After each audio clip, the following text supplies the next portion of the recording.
কাজী নজরুল ইসলামে একটা কথা কইছিলাম যে আমাদের মধ্যে কোনো নেতা নাই, আমাদের মধ্যে কোনো কর্মী নাই, আমরা সবাই নেতা, আমরা সবাই কর্মী। আজকে আপনারা ইনো যারা আসেন, এখন আমি যে উবাইছি একটু উপরে, ও মনে হরকা চেয়ারম্যান হিসাবে দেখরা করিয়া চেয়ারম্যান লাগে, আর নাইলে কোনো একটার ক্ষমতা আছে আমার তোকে বাগর তো চেয়ারম্যান পার্টি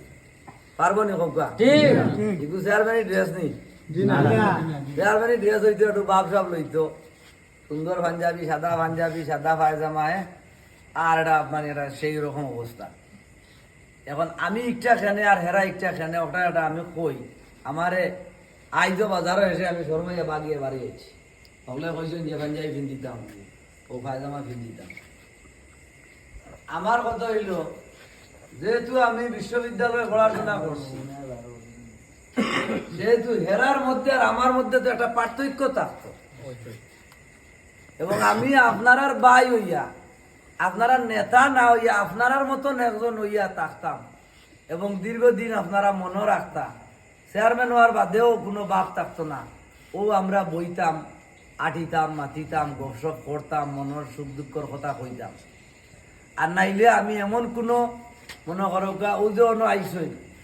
এটা একটা মিটিং অন্য কোনো প্রার্থী করতে হইলে 50-60-1 লাখ টাকা খরচ করা লাগবে। ঠিক ঠিক না কই না? অথচ আমার দায় আপনারা ভালোবাসার দায় ও মাগরিবের বাদটা কি অপেক্ষা করে, আর আমি গরিবে আইতে আইতে লেট করি। এখন কথা হয়েছে মইনার সেন্টারও গতবার আপনারা আমারে এমন সহযোগিতা করছেন, এটা দাদা ঘনের বক্তব্য তো কইছি, আইজার বক্তব্য লম্বা করলাম না, খালি বক্তব্য তোটুকু কইমু যে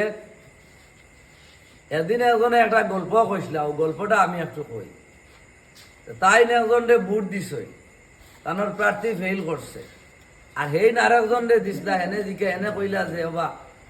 তোমার প্রার্থী তো ফেল করলো, তাই কইলা কিলা ফেল করলো। আমি আমার জীবনের প্রথম বুটটা একটা বালা মানুষরে দিছি, অতএব আমার সারা জীবন আমার মনে শান্তি থাকবো যে আমি কেউরের কিছু না খাইয়া একটা বালা মানুষরে দিছি, আমি মনে করলাম আমি জয় করছি। এখন আপনারা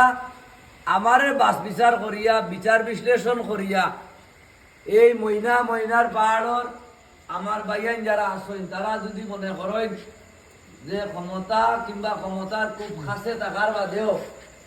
কায়রে দুর্নীতি করছে না, লোকলাল স্পর্শ করছে না, এবং বিশ্ববিদ্যালয় পড়বে একটা ছেলে, তাইলে মারো আর আপনারা বিপদে আপদে, প্রয়োজনে অপ্রয়োজনে, বিবাহ শাদীতে, যে কোনো প্রয়োজনে, আমি তো ওখানটা ছাড়িয়ে আসছি, যে কোনো প্রয়োজনে সব সময় আমারে পাইবা। আমার আমির ভাইরে আমি আমির ভাইয়ের অফিসে মিটিং করছি,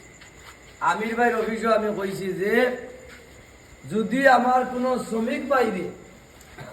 এই সিলেট আত্রাপ নাইলে বাংলাদেশের মধ্যে অবৈধভাবে, অন্যায়ভাবে কেউ যদি কোনো অন্যায় আচরণ করে, ও ভাই অন্ধকারও নিয়া 200 দিলা, 500 দিলা, ওটা বৈধ, ওটা করেন, কিংবা অন্যায়ভাবে নির্যাতন করার চেষ্টা করেন, আমি তার দায় জম হইয়া কাড়া হইব।